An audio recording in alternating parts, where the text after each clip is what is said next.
Hey, so welcome back. Matt, it's good to be with you back in the studio. Joe's back. He's in the studio. Oh, man, we have a lot to talk about today. We do. Trump destroyed a South African man, the president, in fact, of South Africa, showing to his face the videos of the white farmers that are being genocided right now as we speak. 50 on average per year right now, as many as 4,000 in the last 2 decades. So we are seeing huge numbers of people being killed based on their skin color over racial violence targeted at white farmers, other white people in South Africa. The president denies it, but we have it on camera and we showed him to his face. Trump did that. So today on Untamed, it's going to be a pretty fun show. And we're going to talk about Netanyahu and the fact that, man, we have this group of people, this cabal, this cartel. So much to talk about today on Untamed. Take two. Cut. Take two. I want to talk to my people. I want to talk to my brothers and sisters. We can have grace and humility in how we interact with other people. All right, follow me with this. But they've been using their power to obstruct and stop justice from taking place. You want to pray us out? I do. We'll pray for Tina. And let's have conversations about what truth is.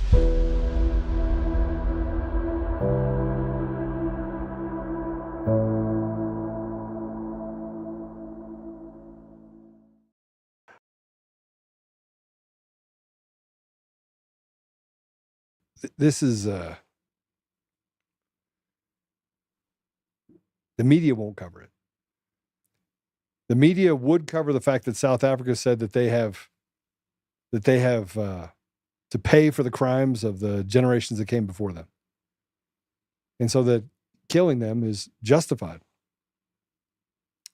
And I want to show you this to you. During a press conference, President Trump confronted President Ramaphosa about the white genocide occurring in South Africa, which he's trying to deny. They've all been denying it. It's not. No, they need to come back and pay for their crimes. They need to. That they should be whipped when they walk down the street. It is and the narrative's just not true.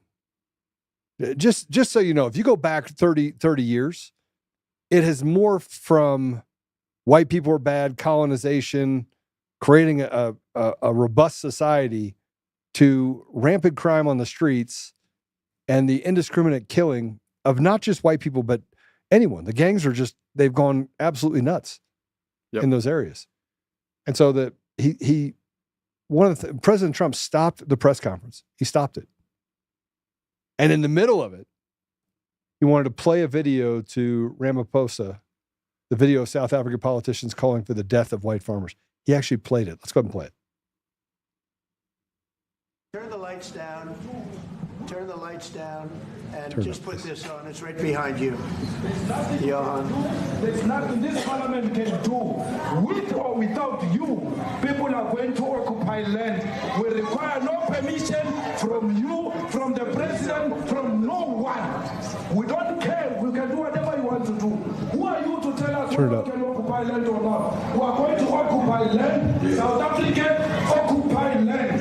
That's who we are. So whatever you want to do, can we drop my membership from this useless parliament?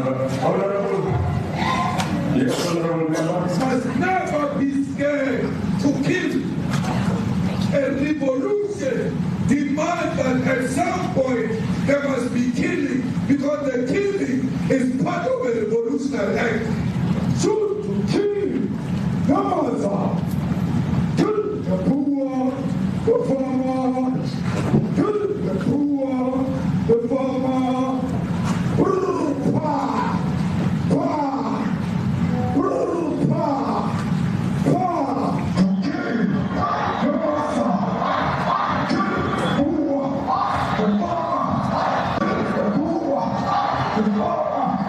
The man of DAPE is a white man. So these people, when you want to hit them hard, go after a white man. They feel a terrible pain because you have touched a white man. Not because Mashaba and Suri will not be touched. They will be touched, don't worry. But we're starting with this whiteness. in the throat of one person. Shoot, kill, Yamasa, kill the brewer, the farmer, kill the brewer, the farmer.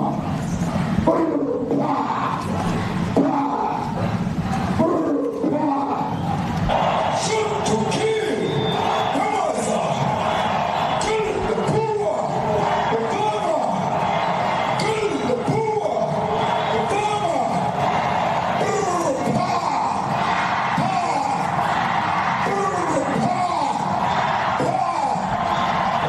I don't know what's going to happen in the future. I'm saying to you, was not called for the killing of white people, at least for now. I can't ever see the future. I mean, do you understand somebody watching that, especially as it gets shared on Twitter? They freak out. It sounds like a genocidal. I can't take it.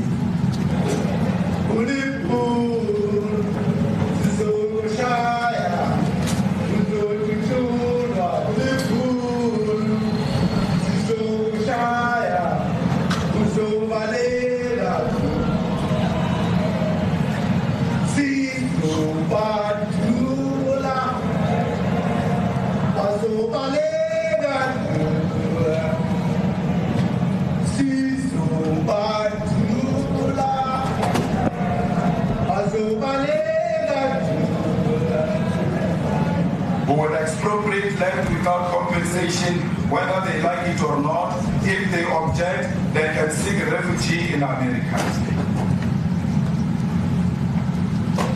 Now this is very bad. These are burial sites right here. Burial sites. Over 1,000 of white farmers, and those cars are lined up to pay love on a Sunday morning. Each one of those white things you see is a cross, and there's approximately 1,000 of them. They're all white farmers, the family of white farmers. And those cars aren't driving, they're stopped there to pay respects to their family member who's killed. And it's a terrible sight. I've never seen anything like it. Both sides of the road, you have crosses.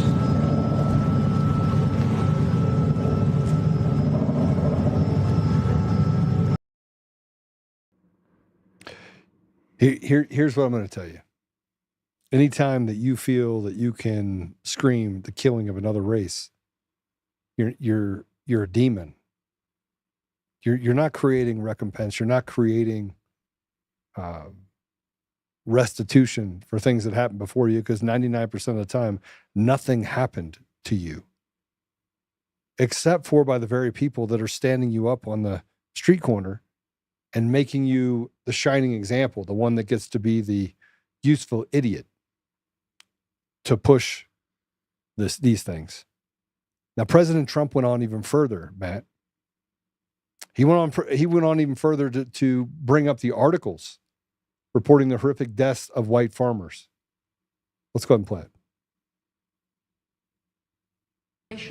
That we've just seen on the screen. I don't know. Look, these are articles over the last few days. Death of people. Death. Horrible death. Death. I don't know. To pick anyone, white South Africans are fleeing because of the violence and racist laws.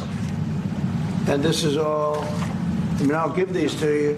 So when you say, what would I like to do? I don't know what to do. Look at this. White South African couples say that they were attacked violently. President Trump, when will you go and see for yourself if it is? Well, I could do that. Look, here's burial sites all over the place. These are all white farmers that are being buried. And he asks about a jet that was given. You ought to be ashamed of yourself. You know, you are so bad. You're such a bad reporter.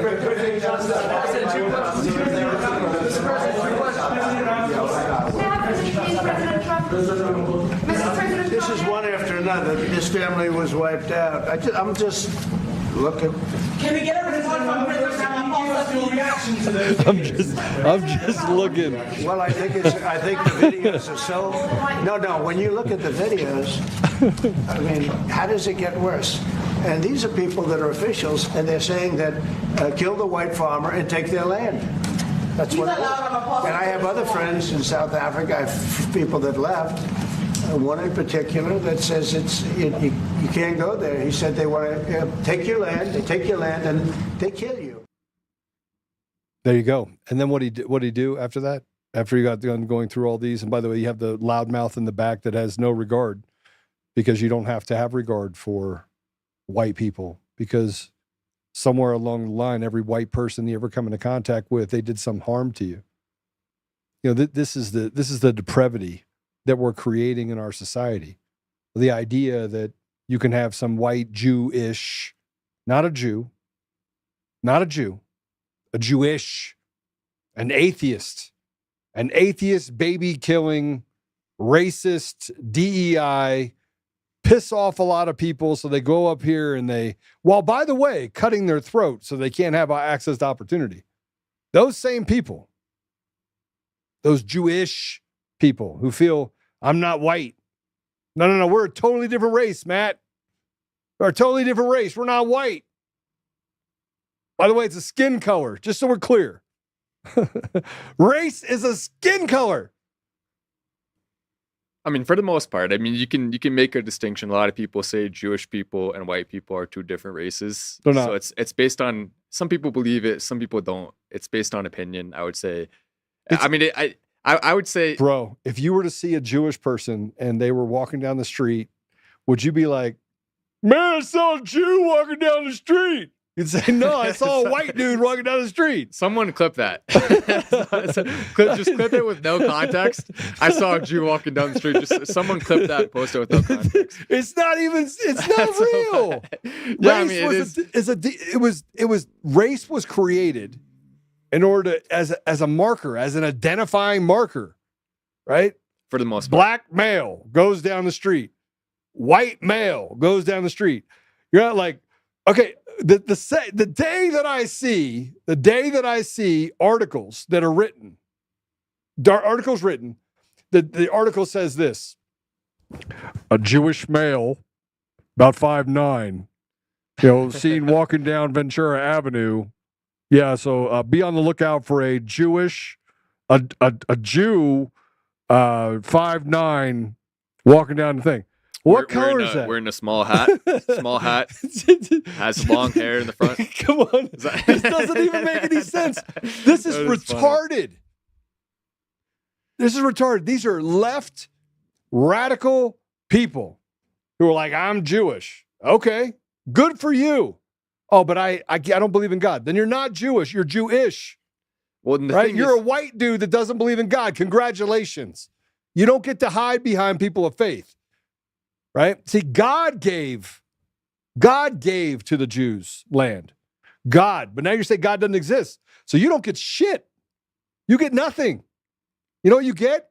You get kicked in the teeth. And you get to go to hell for eternity. Please. It's not too fun. That's the other thing that you get. You've all know. Go ahead. Sorry. I'm like hot. I know we're getting hot. First day back after a few days, and we're already hot. But right now, we are seeing a perfect demonstration of what happens when white people become the minority in a country. Now, it's not that white people were ever the majority in South Africa, but there was a time when white people had significant power in the country, and now they don't. And the reason why it's important and why you have to draw racial distinctions is because if there's a majority white country, then it doesn't necessarily matter to have racial distinctions, because there is no discrimination for the most part that happens in those countries. Not true. And if it is, it's relatively minor and exaggerated, and especially in the modern day. In the modern day, there's hardly any institutional discrimination against non-white people in any majority white country. But we disagree. I'll hear your take in a second. But the reason why it's important in this specific case is because white people in South Africa are being killed at a rate of multiple per month. And that's a low estimate. It is probably much higher than that. There's discrimination that is happening. They are ganging up. They're doing chants like that to try to be as scary as possible in crowds. Powerful politicians in South Africa who are not white are discriminating against white people. And it is scary because we live in a country that is becoming majority non-white soon. And I don't think Hispanic people are as likely to participate in group hatred of white people. They are if you create a hatred of white people. Yeah, they can be. But it's still scary. And I think that's why it's important that people have to protect their identity and their culture in their own countries, or else you're going to have discrimination. White people can never be the minority in any country without facing extreme discrimination. That's impossible. There's never been a case where that's happened before in almost any place worldwide. And that's the fact. Whether it's offensive or not, I don't care. That is the fact. That's why I'm talking about it. And I would like to hear your take, Joe. So when has it been the case that we have seen discrimination institutionally on a large scale in the modern era in a majority white country against non-white people? Well, I can just tell you from experience, the 1980s were not good to me. They weren't good to me. They weren't good because I had an interracial family. They weren't good. They weren't good. They were terrible, actually. And that was in this country. That was in the DMV, Virginia, Maryland, Washington, D.C. It was awful, right? White people hated you because of the dynamics in your family. Black people hated you because of the dynamics in your family. I fought all the time. I got really good at fighting. People want to know, hey, how'd you become good at fighting? Because I did it a lot. Because I was really good at it. And I became really good at fighting. So, if you go back to the 50s and the 40s, and we could go back to the 1800s or even the 1700s after, this is where you get into the history of things. There's a narrative that's been created that black people built this country, which is not true. White people, black people, green people, yellow people, they all built this country. If you want to talk about the railroad, it was built, but majority of the railroad was built not by black people, but by Asians. You don't see Asians running around going, oh, it's so unfair. You're so unfair to me. You're so unfair. It's unfair. I have to build railroad. No. Yeah. No. What about the Irish? Yeah, the Irish. Look at how they were treated. It's look. There's not a group out there that at one point in society or civilization hasn't been enslaved, white people included. Right? You go back to the Aztec times down in South and Central America. You start talking about pale-skinned individuals. Good luck enslaving white women. You got to make sure they have a mocha every single day. It's going to be expensive. Like they just, white women would be expensive to enslave. I would imagine. This is going off a hill. That's going to cost a lot. You got to get the Starbucks coffee every day. You bring it to the plantation. Are you guys ready to work? All right, here's your Starbucks. That's going to be tough. I don't know how they did that. I don't know how they enslaved white people. That would have been tough to do. Very expensive. But it's true. It is true. Going off the rails a bit. No pun intended. Kill somebody on the deal that was being Oh yeah. All right, so here's a comment. I'm a minority here in America. In my country, the blacks here are hateful, racist, and commit all the crimes. And I'm already seeing South Africa here. Okay, so it's not black people. It's what's called the institutional rot. So you talk about rot. There's an institutional, and then you have Nuke says it's a cultural rot problem, not racial. You're exactly right, because you're created as victims. When you create people and tell people they're victims, you tell people you can't be successful, but they want to be successful, and you're being held down by the man. Then any man that tells you anything, it's a self-fulfilling prophecy. It basically is a self-agonizing wheel that you're running on. And that you talk about what's happening in South Africa, they've allowed these heavy-handed shit politicians. They're just crap. They're garbage politicians to do this. And I want to get back to how President Trump handled him. He handled Ramaphosa perfectly. And when he was done, here's what he did. He's like, oh, here, let me help you. Here, read all this. Let's go ahead and play it. This is President Trump handing it off. So the issues that concern you as the United States, those are all recent. Those are all deaths. Yeah, in many ways, one should say you are a partner. Yeah. And then they got in a debate over the genocide of white farmers. Ramaphosa tried to argue that the genocide was not happening. It's not happening. Take a listen. He was saying, even in the parliament, you turn it up, please. A small minority party, which is allowed to exist in terms of our constitution. But you do allow them to take land. No. You do allow them to take land. Nobody can take land. And then when they take the land, they kill the white farmer. And when they kill the white farmer, nothing happens to them. No, there is nothing happens to them. There is criminality in our country. People who do get killed unfortunately through criminal activity, are not only white people. Majority of them are black people. And we have now The farmers are black. The farmers are not black. I don't say that's good or bad, but the farmers are not black. And the people that are being killed in large numbers, and you saw all those grave sites, and those are people that loved ones going, I guess on a Sunday morning, they told me, to pay respect to their loved ones that were killed. Their heads chopped off. They died violently. And, you know, I mean, we're here to talk about it, and I didn't know we'd get involved here. But I will say this, that if the news wasn't fake like NBC, which is fake news, totally, one of the worst, ABC, NBC, CBS, horrible. But if they weren't fake news like this jerk that we have here, if we had real reporters, they'd be covering it. But the fake news in this country doesn't talk about that. They don't want to talk about it, but now they have to talk about it. But they won't. This won't even be a subject. They'll have him talking about why did a country give a free, think of this, why did a country give an airplane to the United States Air Force? Okay? The United States, not to me, to the United States Air Force. I don't know. I'll take a plane, though. I mean, I'll take a plane tomorrow. Just tell me when. I'll give you the address. You could even park it at. Can Centennial hold a 787? Of course, yeah, I can hold a couple of 787s. I'm sure. Centennial can just fly in there. Go to DIA. Anyway, if you want to send a plane to me, feel free to do it. I'd really like a Pilatus PC-12. So if you want to look that up and go ahead and gift me a PC-12, I would be honored to fly that around for you. I'll even come see you. It's a great idea. He's talking about the media. What are they called? Ask the question. Why did they give you a $400 million airplane?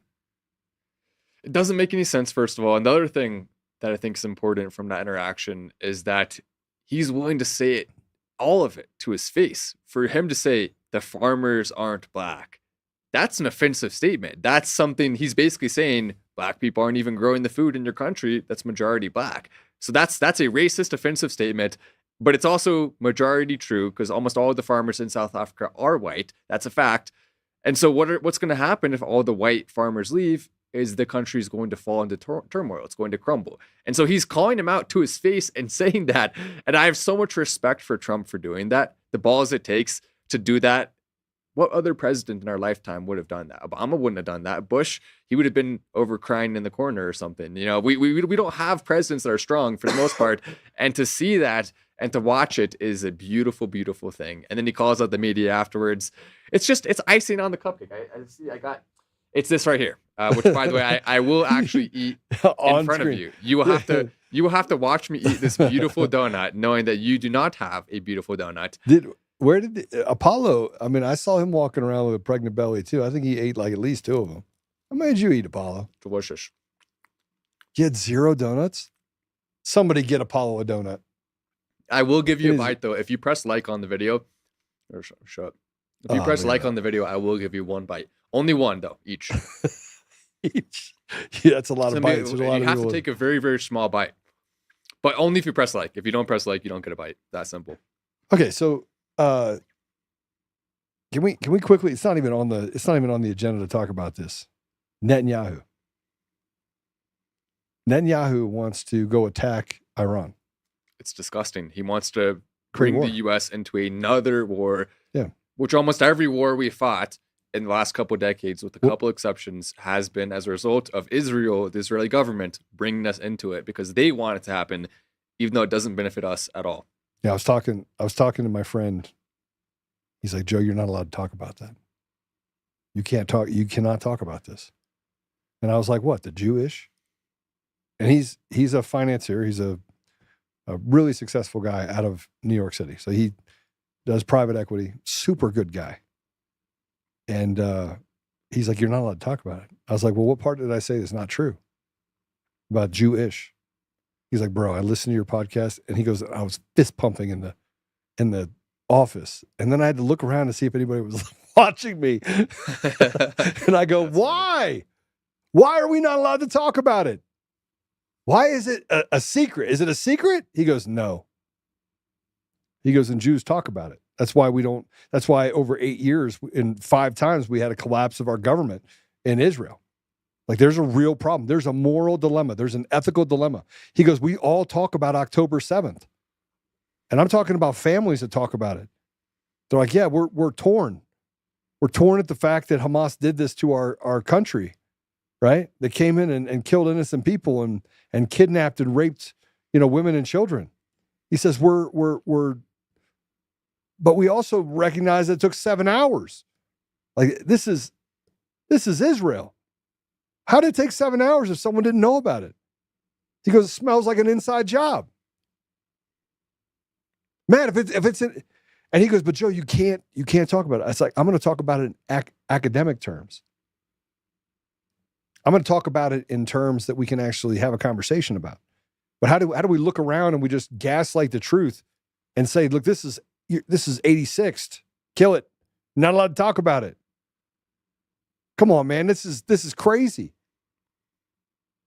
I mean, if you look at the majority of the owners of the media in this country, the majority of the owners of social media in this country, and we will go down and name every single person, it is a fact. We're not just saying this.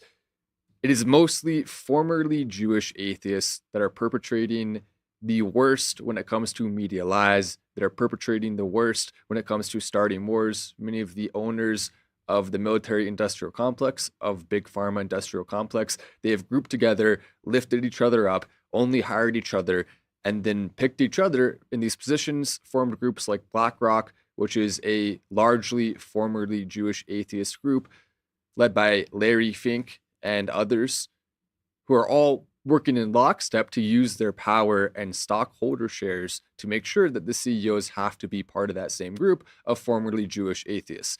That's what it is. You can go down and see all of the numbers. You can see all the people. You can see what they've done, how they've collaborated as a group together to take over institutions in our country. And then they use that power, they wield it to cancel you. So if you say these things... I'm like the most canceled guy in America, bro. Like, I'm like canceled number 101. It's like... everyone goes to cancel me. Well, that's why Alex Jones got banned on all of the platforms on the same day. It wasn't one at a time, separate decisions, all the same day. That's why he was banned from Fox News for a while, even. CNN, it would make sense not to have him on, but why is Fox News, who's supposed to be on the right, not allowing someone like Alex on?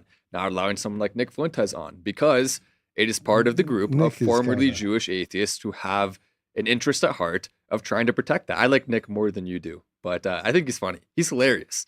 I mean, he's hilarious. Okay, I'll give it to you.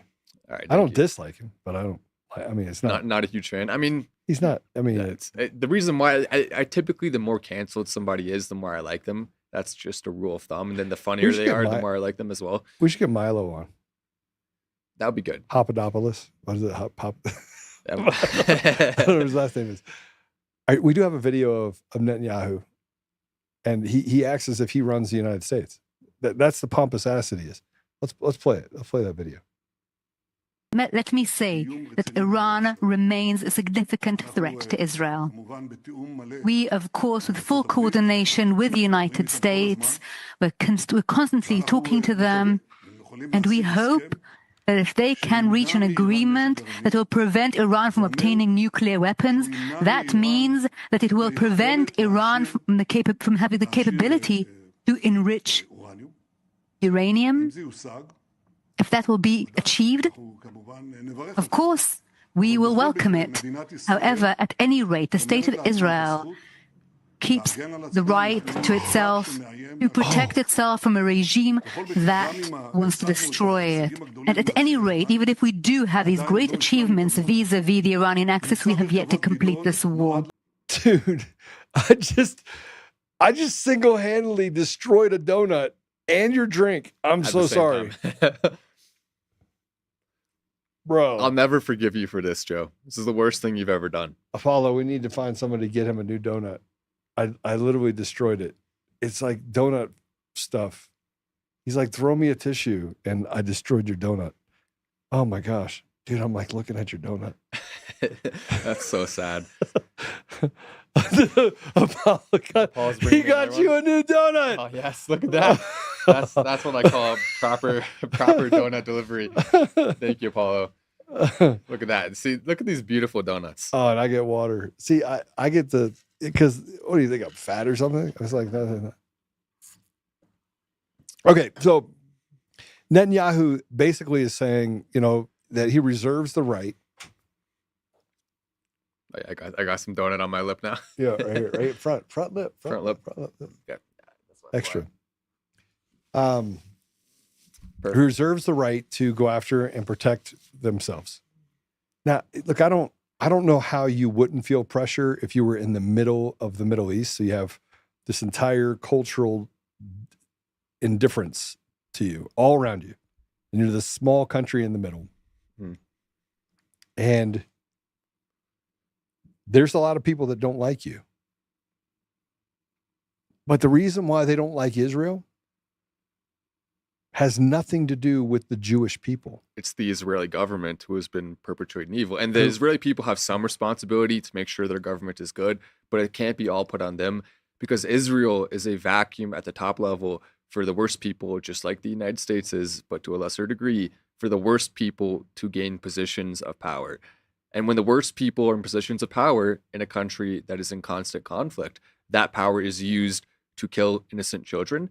That power is used as a display of the worst people on earth to try to take land and to try to do things that cause harm to others, bring us involved, use AIPAC to bribe our politicians $60,000 at minimum for almost every single member of Congress at just the beginning level. Plus they get sponsorship deals from Boeing and other companies who are also in lockstep with the Israeli government because of their board members and their stockholders.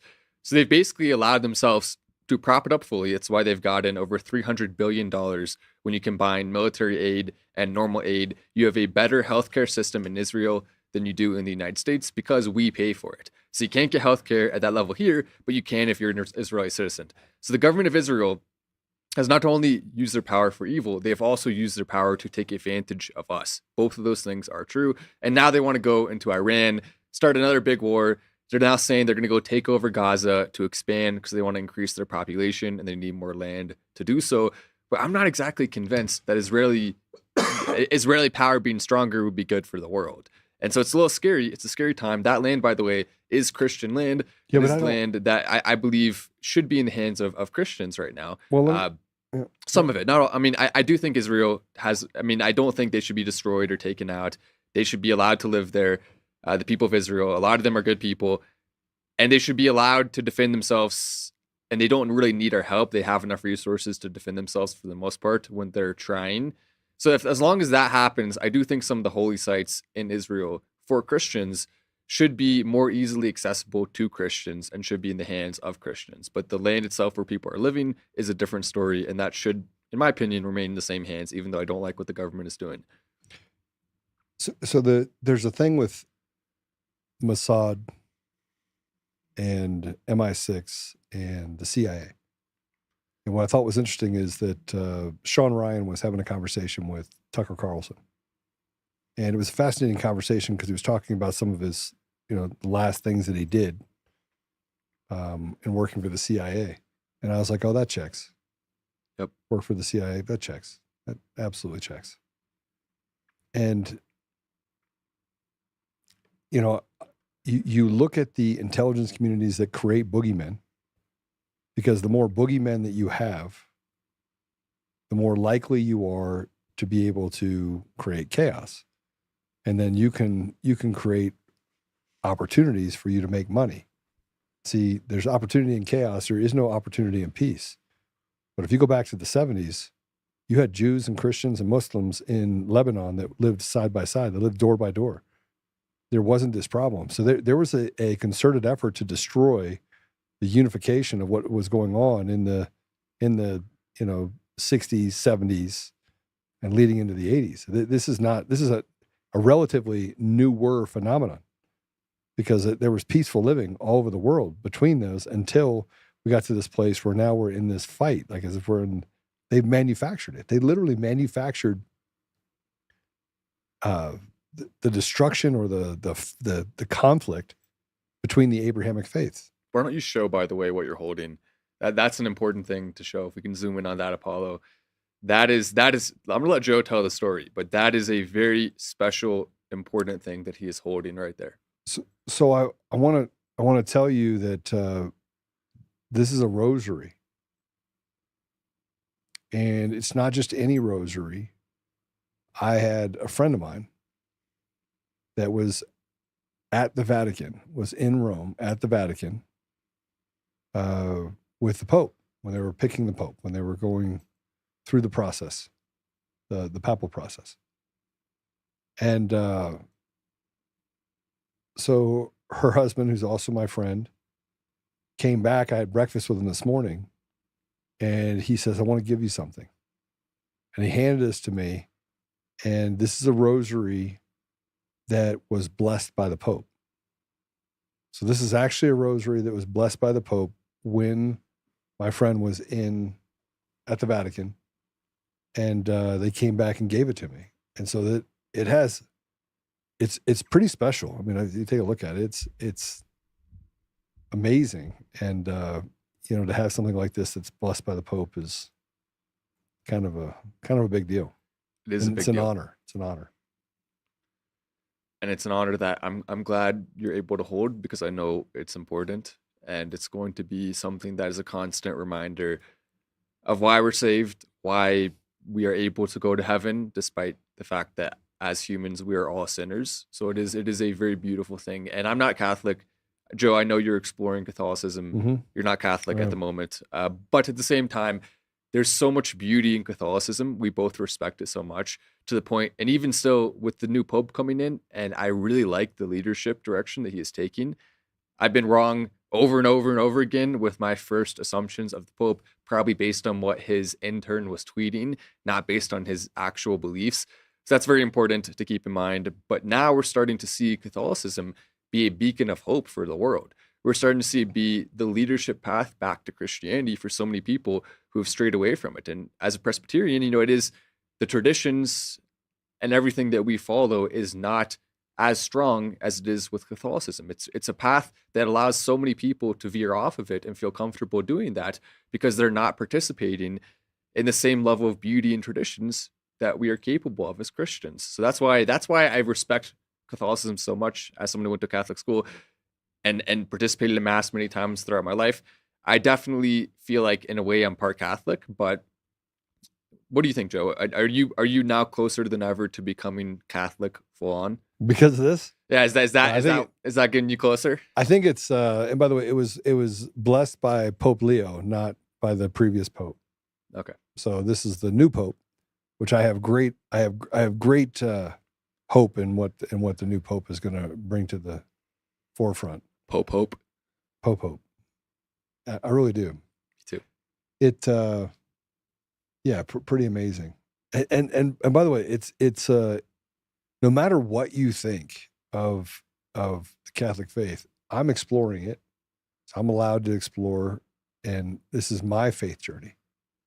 And I do want to thank some of the listeners that have reached out, that have both given me their encouragement and given me their insight on their experiences. And I met with Dean earlier today, who was raised Catholic, and we just walked through some of the pain that he's had in his life as a result of that. And so we had some great conversations, but it's not going to deter me. It's not going to deter me from this walk of faith that I'm on right now.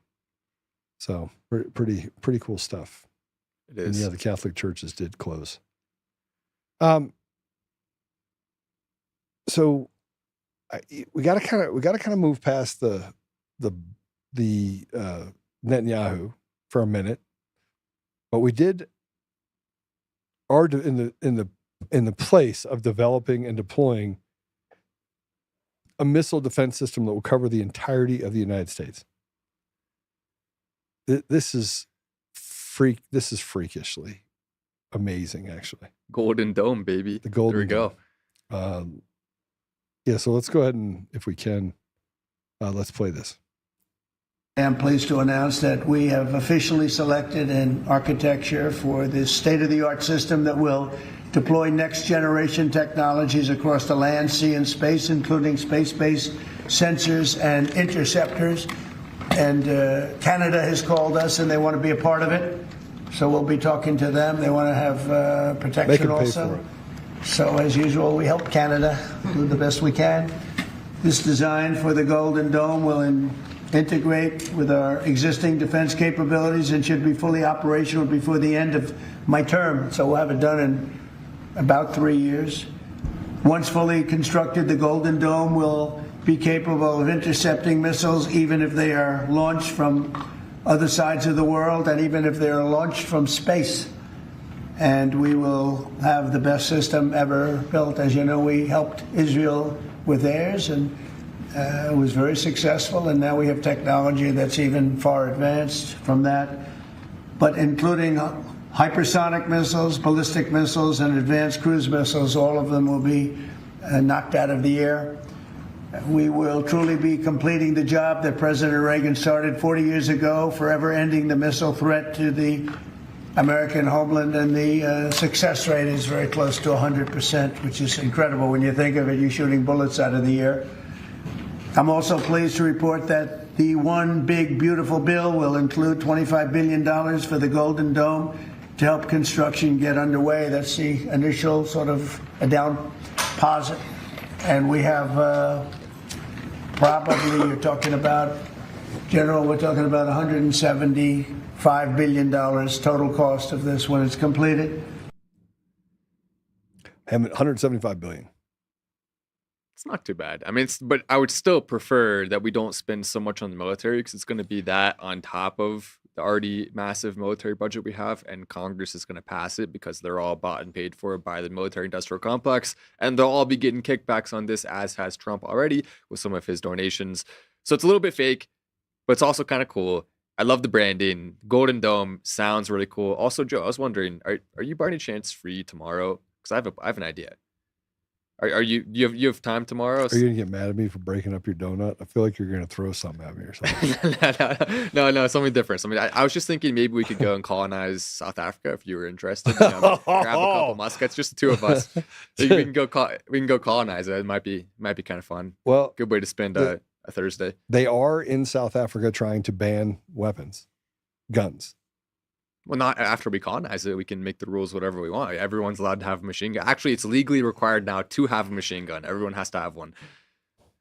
That'd be just imagine. That should solve a lot of our problems. It's one crazy person. Well, I want you to know that as we start looking, I don't want to colonize. You're not interested. You don't want to. You're busy tomorrow. I'm busy imagine, tomorrow. So we can't colonize. Okay, we're gonna have to wait. We'll have to colonize it. I thought we were gonna do this in Canada. We're gonna take over parts of Canada. I mean, Canada's. It's sparsely populated.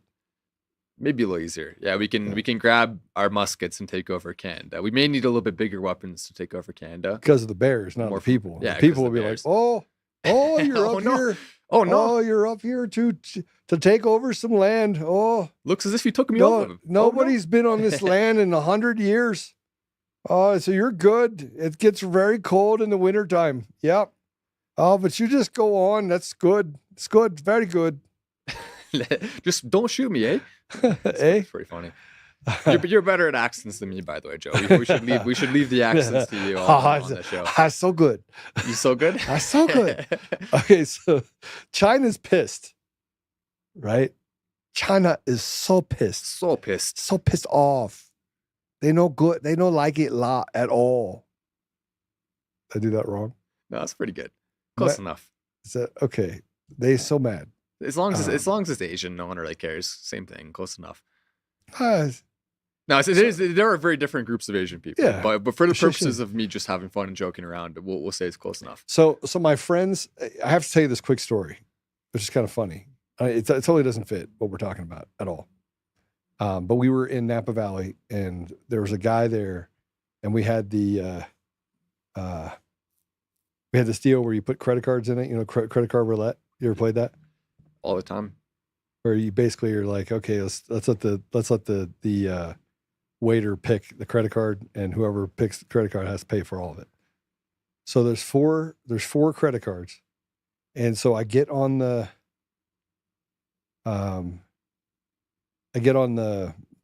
app, and I start going through Chinese, and I start learning a little bit of Chinese Mandarin, Yi Qi Hing Hao, which means lighter is better. right? 也请你好. And so I start repeating it to the waitress, because the day before we did the same thing, and I put the heavier card in, or they put the heavier card in, and I was like, you're cooked. They're going to pick your card because it's the heaviest card. And so first they picked the same guy, got picked. This is like the third time he got picked for the card. It was like $300, $400. And so that day we were having lunch, and so he puts in the lightest card. I put in the heavy card. Everybody puts in like lighter cards. And so I look at the waiter, and I was like, 一斤要, 一斤要. And he's like, what are you saying? And I wouldn't tell him, but he came back, and the same guy with the lighter card, they picked his card. And I was like, what I said is lighter is better. In other words, the lighter card is better. Anyways, I learned Chinese in a few minutes and decided to speak Chinese in Napa Valley. That's pretty funny. That's impressive. Well, Learning it's really funny is that the bill was like $1,300. And so he was pissed that he had been in like $2,000. We had the three meals, and he's in $2,000 for having them pick his credit card. He's going to start assuming that there's something going on there. You Yeah. can't, at some point, you have to imagine there's a little bit of foul play perhaps involved. I didn't pay for a meal that week. I don't know what happened. I just got, it's good stuff. But China's pretty pissed off about this Golden Dome deal, calling it a threat to global stability.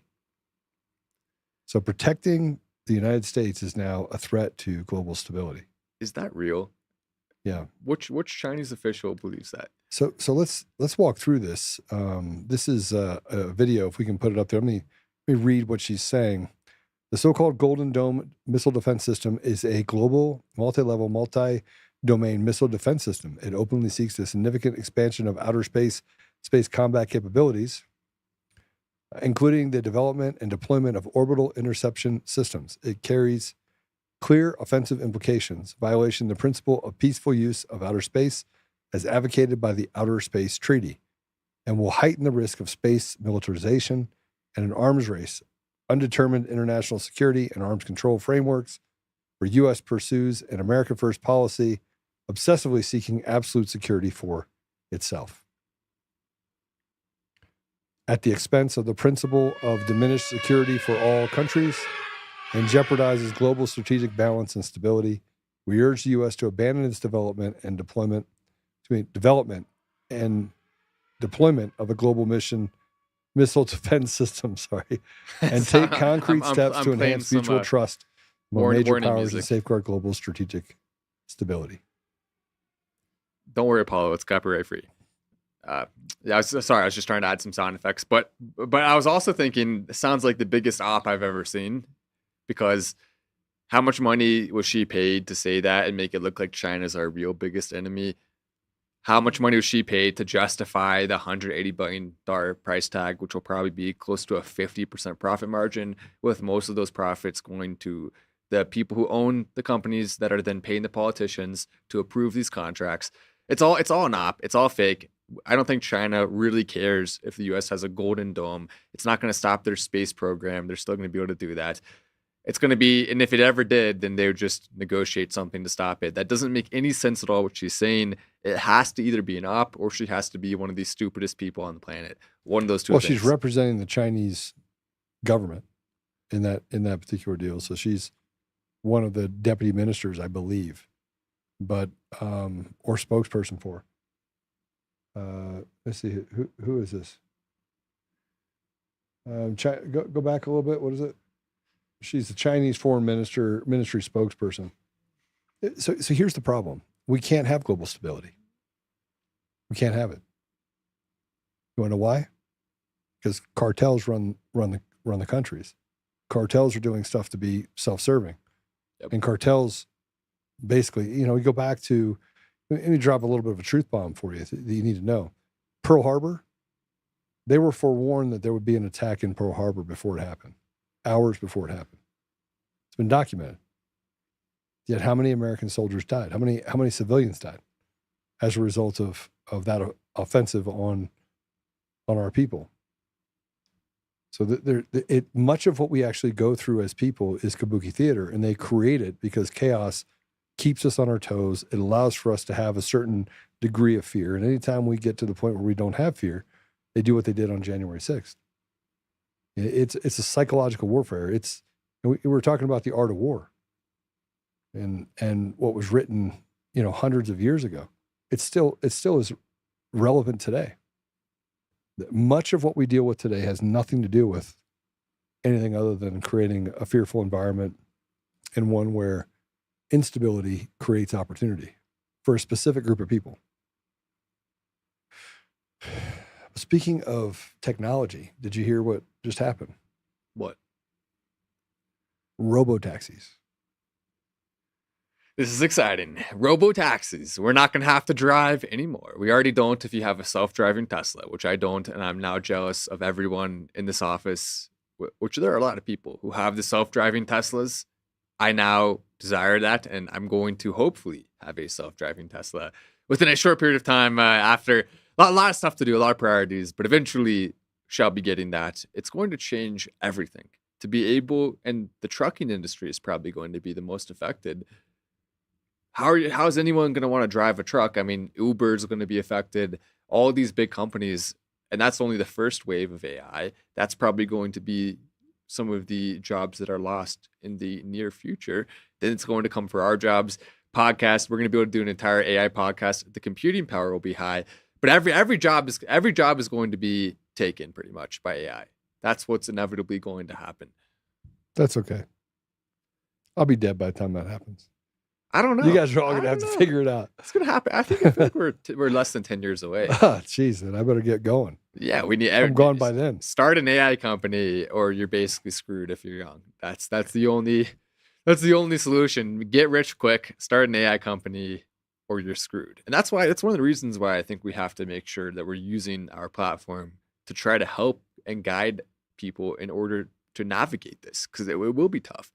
We're going to go through a very strange time in humanity, and the first world will be affected the most. I don't think AI, I'm a player that believes AI can solve complex problems. Yep. That will return some balance back to the people if done correctly. What can be used for bad can also be used for good.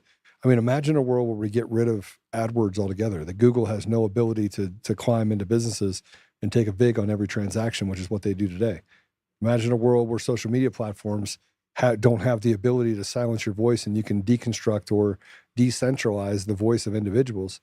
These are some of the things that we work on here, that we work on at Pydoxa, that we're trying to find ways to take away the ability for big businesses to reach in and take pocket money, or to, put their fingers on the scales of commerce, which is what big businesses are doing today. They're the ones that have a vast majority of the resources. And so they're able to innovate, which leaves the small guys behind. And we saw what they did with like Nikola Tesla and others, where they just decided, okay, we'll just kill these people off and take their inventions and find ourselves in a position where we can just use that for self-gain. So we don't have to be a rocket scientist to figure out that how they're positioning AI is to take over and to remove opportunity. But we could turn around the other way and use that AI in order to give people more access and or suitability, so to speak, in the jobs that they have in the future. So, look, if we can have a machine that builds our roads, so be it. Let it.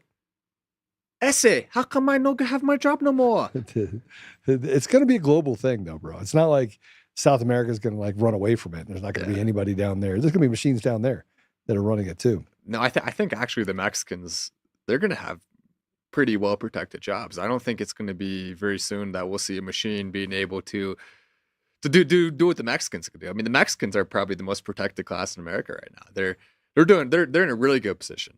They're in a really good position. Don't sleep on Mexicans. Don't sleep. I'm telling you right now, they actually are great from a business standpoint. Go down to Mexico. Go down to Mexico and go to any of the environments that you see down there, such as, Cabo San Lucas, Cozumel, any of the big resorts. Those are all owned by Mexicans, and they're big, well-run, billion-dollar operations. Yep. They get Americans to come down there and drink fake tequila, so they got to be doing something right. Exactly, and now our country is, we're part Mexico, part of the United States, basically. So we have to. We have New Mexico. We have New Mexico already. I heard somebody came on and said, it's just Mexico, but newer. It's not. It's a little different. I All right. would say it's a little different. So Kathy Wood talked about the robotaxis, and Uber's pissed.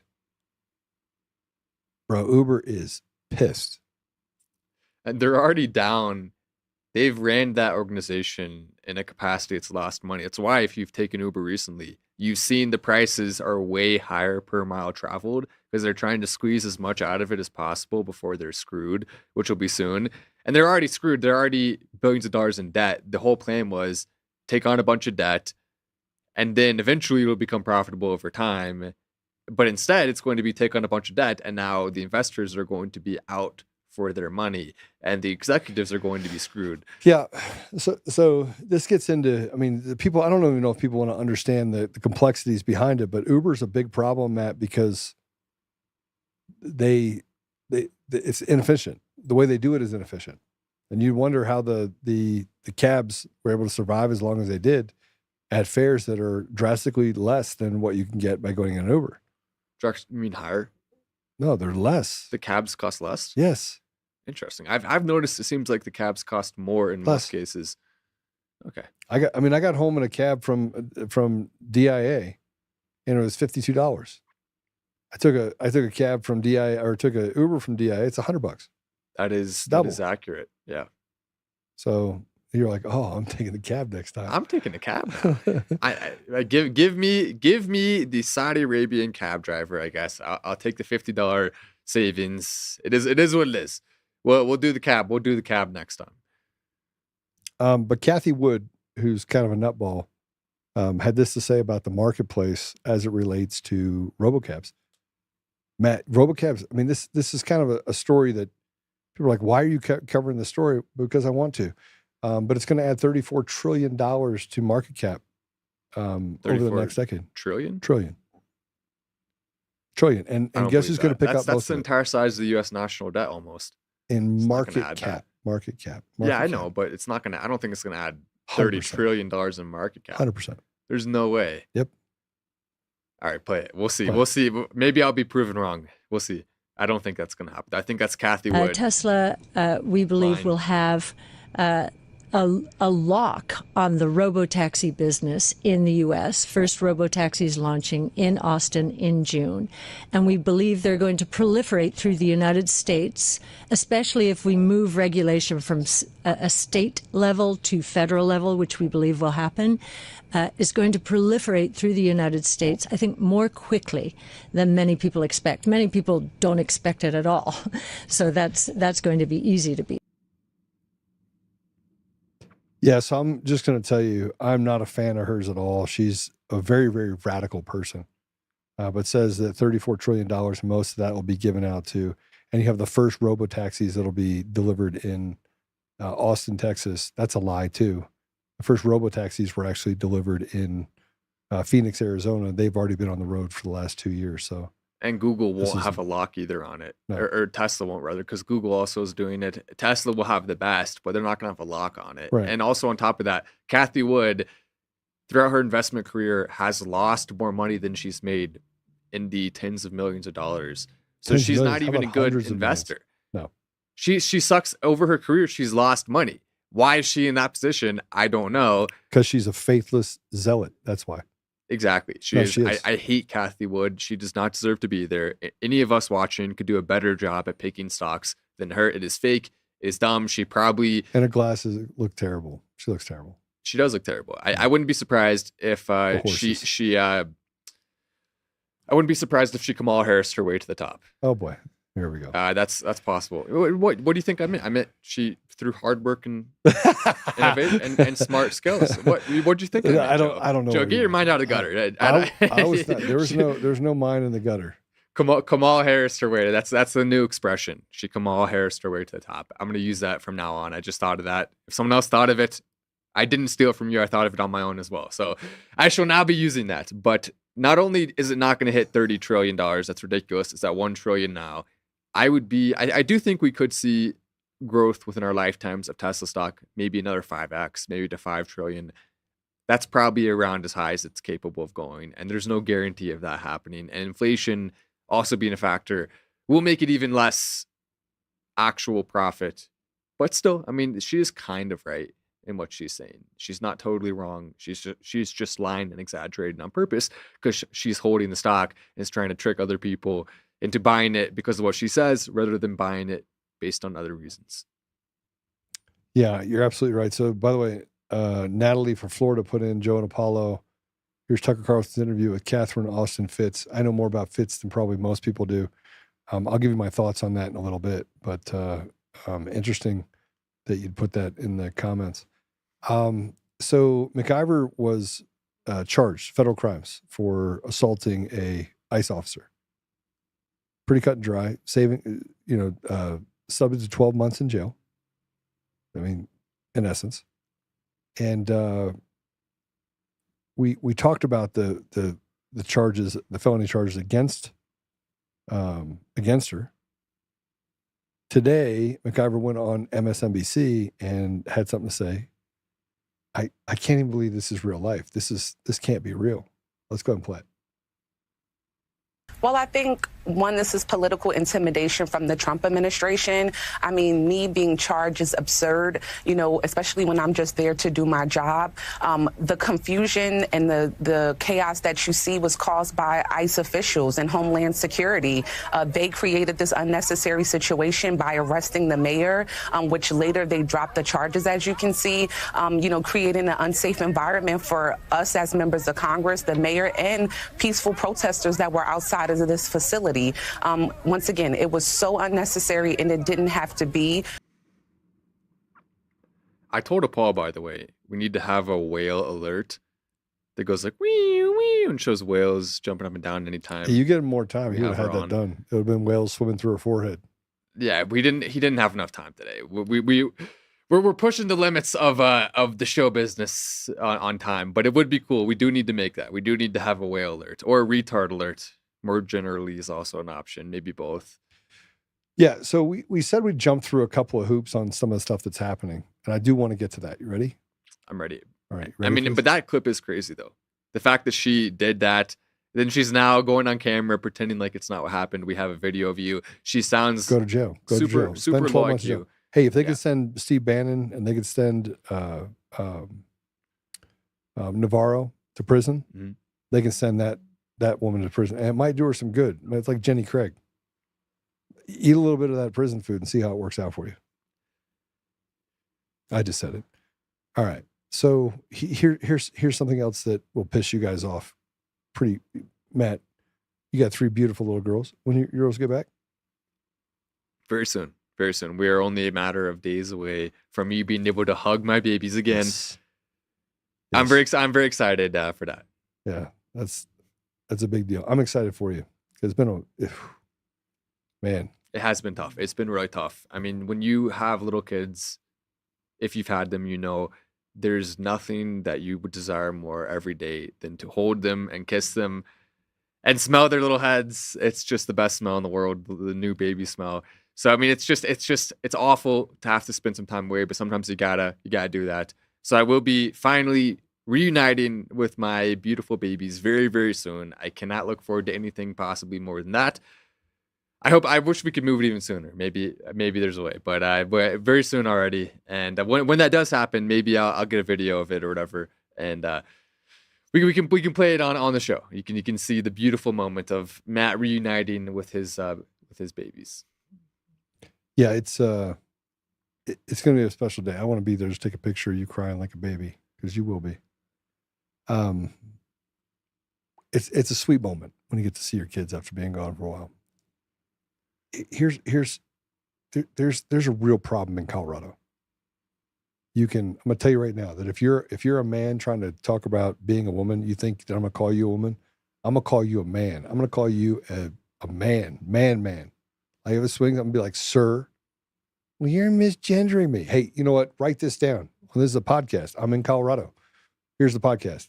A man is a man. XYXX. It's really simple. I'm not misgendering anything. If it swings, it's a boy. If it doesn't, it's a girl. And if you cut it off, it makes you a eunuch. You're still a male. Sorry. If you grow boobies, you're still a man. You're still a man. Sorry. I'm sorry to break it to you. You're just a man with boobs. That's what they call man boobs. So sorry. Cut off your Adam's apple, you're still a dude. So I'm misgendering people right now. How dare you? I'm misgendering them. They got a law that says that it's a hate crime. So come for me. I'm suing you for that, Joe. Come How for dare me. you? You're getting sued now. You can't do No, that, no, Joe. no. No misgendering is allowed. They said that they can arrest you. So arrest me for calling a man a man. Two genders. That's it. Man and woman. You're boy, girl. Like there is no, no. It's either a man or a woman. Period. There's two. I'm doing a citizen's arrest right now, Joe. You're not allowed to do that. That is against the rules. You cannot misgender anyone, Joe. How dare you? Well, I'm so offended that I'm pulling off a citizen's arrest right after this show's over. You'll see it in the news. Matt Wallace, citizen arrest Joe Oltmann for misgendering. How dare he? Now you're gonna get me arrested for breaking your donut. But the Cherry Creek High School or Cherry Creek school system is hiding children's gender transitions from the parents. You got to see this. If I was a parent, I'm gonna tell you what, there'd be some hurt people. There'd be some donuts on the floor. Yeah.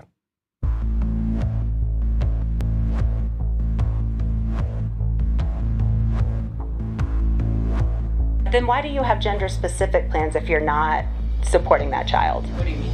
So the plans that the district has when a student goes to a teacher and shares that they, want to be a different name and go by different pronouns and use a different bathroom, where there's the gender-specific plan that's actually documented within the district, so that there's documentation that the staff will be calling this child by their intended pronouns. So with these plans, doesn't that go opposite to what you just said? No. Okay, so how? Because the kid has rights too. And when their teachers are telling them that one student is now a different gender and they're going to go by different pronouns, and then that isn't communicated to the parents at home, and then, for example, my daughter says, well, I don't know what to do when I see him in public because they told us that his parents don't know, and so I don't know if I have to call him a him or a her. And I'm like, well, do you feel like you have to lie? And she's like, yeah. So they're teaching my kid that she has to lie in the community?